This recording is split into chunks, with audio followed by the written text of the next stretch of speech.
It's a complete disaster at General Motors. I would just recommend you stay far away from buying their product. You're talking about $50,000 four-cylinder trucks or $70,000 V8 trucks that are going to break down left and right. We know about the 6.2-liter recall they just announced, but it only went back to 2021 models, and we know this has been an issue for much longer. And how about the 5.3? They're all having issues. And it's not like they're really going to fix the actual problem. Even if you get a brand new engine, who says that thing's not going to break down tomorrow? And for most people, they are not going to get a new engine. They are going to get thicker viscosity oil because unfortunately every single manufacturer uses the thinnest oil they possibly can because of emissions and all this stuff. They don't care how the engine lasts. But I can guarantee you there's so much more to the story. The engine that General Motors has with the 6.2 or the 5.3, with the cylinder deactivation and all this stuff, dynamic fuel management, it just will not ever be reliable with that system. I can promise you that. And the 5.3 needs a recall. When customers buy brand new Tahoes, brand new trucks, and they break down, it's not good. If you watch any tow truck YouTube channel, they probably picked up their fair share of 5.3 and 6.2 Tahoes on the side of the road, broke down left and right. And it's not okay when the vehicle costs $80,000. And so other people are running over to their 2.7, which is their four-cylinder turbo they put in their Colorado and their Silverado. But I'll go up to a custom Silverado with the four-cylinder turbo and it'll be $50,000. And just the quality of General Motors, it's never been high, but especially right now. Now, out of the domestic manufacturers, surprisingly, General Motors is controlling their inventory better than, let's say, Ford or Dodge, Jeep, and Ram.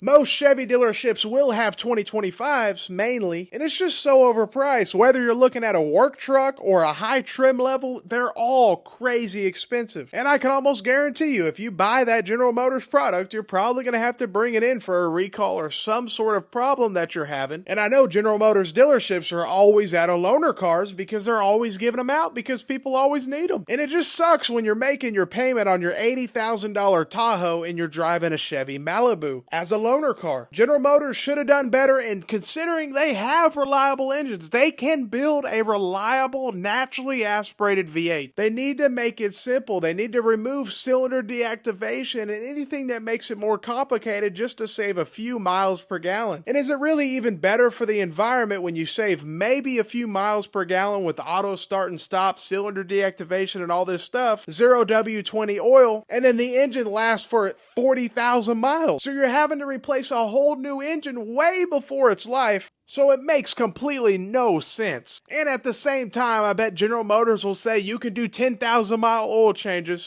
It's just a complete recipe for a disaster. And unfortunately, you pay a lot of money to be involved in this situation. So I feel sorry, but hey, don't buy this crap. I'm telling you, this stuff, stay far away, be smart about it. And if you are, just know you can negotiate. There's a Chevy dealership on every corner, and their dealership lot is going to be completely full to the brim, and even their overflow lot probably completely full, no matter what make or model you're looking for. Even Chevrolet Corvettes, which just a few years ago, they were all desirable and they had waiting list and market adjustments. Now they're in stock right now. C8 Corvettes, they have 10 of them in stock right now. It's just crazy to think that would never happen a few years ago, but we're in a different time. The market's different. When supply's up, we need the discounts, and they're just simply not enough, especially on the trucks. Dealerships will have hundreds of Chevy trucks in stock, and I'm sorry, but $10,000, $15,000 off a $70,000 truck's not enough. Let's double that, to be honest. And then to know if I buy this vehicle, it's going to have issues, and I'm going to have to take it in. It just doesn't make sense. That's what I'm saying. And to see all their prices so high, it's insane. And they sell these EV Silverados and Sierras and Hummers, and they're so expensive. I went up to one and it was over $150,000. And it's like, I'm just at a GMC dealership. So to walk up to a $150,000 vehicle and to be at a General Motors dealership, it just doesn't make sense. They need to figure out who their customer base is, and I think they lost it. 60 or 70 grand. You're talking about over $1,000 payments in some cases. People just can't afford this stuff. I bet you General Motors Financial, they'll sign, hey, sign right here. Here you go. Here's your loan, 15%. That's the only way they can sell these trucks and these overpriced vehicles are simply because of payments. But let me know what you think. To me, it's a complete disaster going on. Pretty much whichever way you go, it's quite unfortunate, but I can tell you one thing, I would stay far, far away from buying any of this junk. But would you want to buy any of the new General Motors products?